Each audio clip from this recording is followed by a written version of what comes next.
Mitch? Okay, yeah. Where's Mitch? Russ and Kenny likes this stuff. There you go. Here, look. There you go. Want to read a good book, Foley? Okay, Chuck, now move your hand to make him talk. Who's in the video? I got Harry's laying on my ankle neck. Here you are. Debbie, my friend. That would be so. Never tell your girlfriend about that. Okay, enough of that. All right. There you go. Okay, and then we Mushrooms on your chicken there. Russ left a tremendous legacy, not only in training, but in firefighting. Why this night's so important to me, I remember Russ from the very first day in the firehouse, fire department. I was one of his training officers, division training. And you can tell, just to look at Russ, very quiet, soft-spoken, but full of ability and dedication.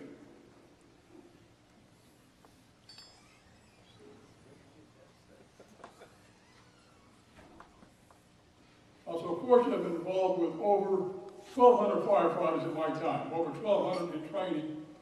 I have to say that Russ was one of the many gems that went through, and there was a lot of them. After graduation, Russ went to wear Engine 21 for more training. After report time, he was appointed lieutenant, but the important part is this. Russ was selected to be a training officer in 1975. A very sophisticated program I'll talk about later when I get to Gary Guzani. But Russ was there in 1975, a year after we started the program. And men like Russ made the program work so well. As an example, many of the young firefighters are a little apprehensive coming on the job. It's such a nice feeling to know that somebody can put them at ease with a fatherly attitude. In fact, I don't know if many know this, they used to call Russ Father Edwards at the fire during the training in a very positive tone with the kind of ability he gave them in training. Another reason why Russ is being honored tonight is this.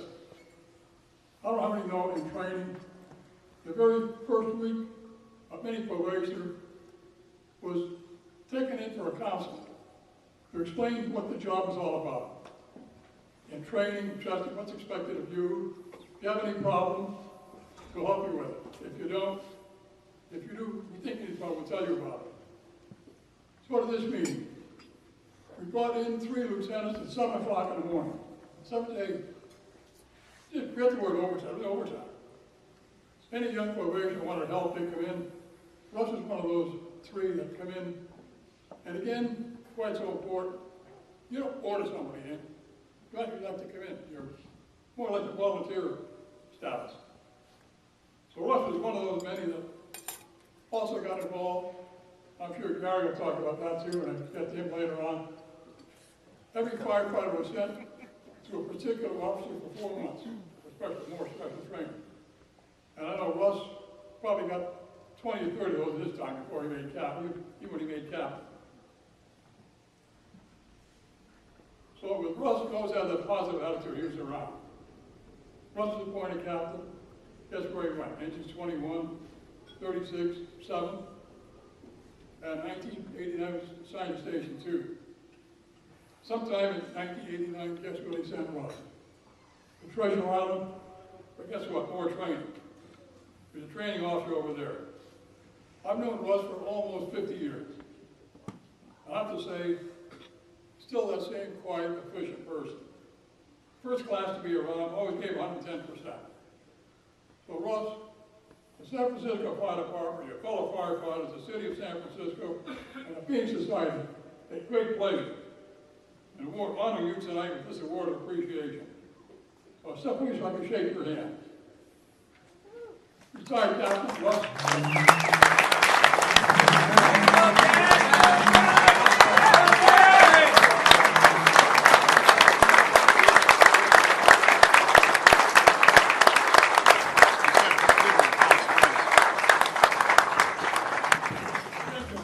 The award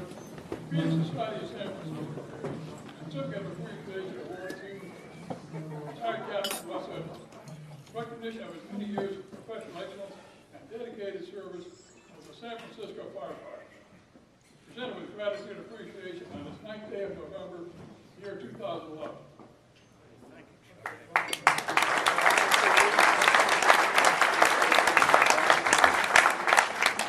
Hi, nice to see everybody here.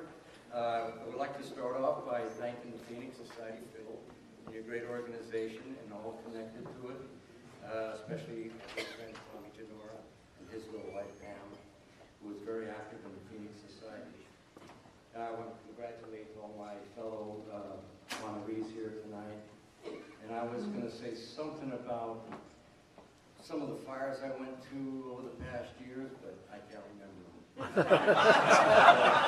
Maybe I'll just give you a little brief rundown of how I got into be a San Francisco firefighter. I guess it all started back when I was in the 5th or 6th grade. I was living out in the Avenues, 33rd and Rivera. I was going to St. Gabriel's Grammar School.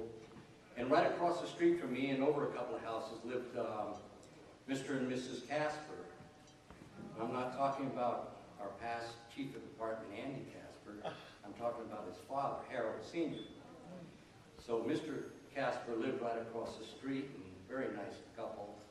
And my folks were very friendly with everybody in the neighborhood, and they invited Mr. and Mrs. Casper over to our house for dinner one night. And dinner, of course, was fantastic. My mother's Italian. And anyway, after dinner, I excused myself from the table and let the grown-ups speak. So a little while later, I hear from the other room, Mr. Casper says, "Hey, kid, what are you going to be when you grow up?" Well, in those days, I wanted to go into the priesthood. I was an altar boy. I was a Boy Scout. I got straight A's. So, yeah, I was a Boy Scout with Dave Dyke and Hank Smith. So they were cherries, too. Anyway, so I says to him, I says, "Sir, I want to be a Catholic priest." And it was like I said a swear word. So, Catholic priest, you want to be a Catholic? He goes, "Hey, Murph," Murph was my father. "Murph, you can't let your kid become a Catholic priest." He goes, "Kid, you want to go in the fire department. That's for you. We need kids like you." And he went on and on and on. Very nice man, but still I wanted to go in the fire, into the priesthood. And I never didn't recognize the fire department because my bicycle was downstairs. 18 engine and 18 truck was right up around the corner.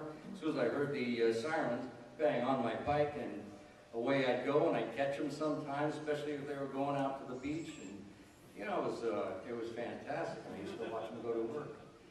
So one day, I guess, maybe a year later or sometime later, I found girls. I knew they were always there, but they looked different. Anyway, that was the end of the priesthood. My grades began. Anyway, you know, my first crush in school was Mary Ann Vargas. God, she was cute. Yeah, Mary Ann was, she was married to our good friend, Al Smythe. God rest his soul. He was a cherry, too. Anyway, to cut the story short, I'd do it all again in a heartbeat. I was 36 years. I loved it so much. And I just have one thing to say to everybody out there who are active members of the department and all my friends who are retired members. Thank you for giving me such a good life.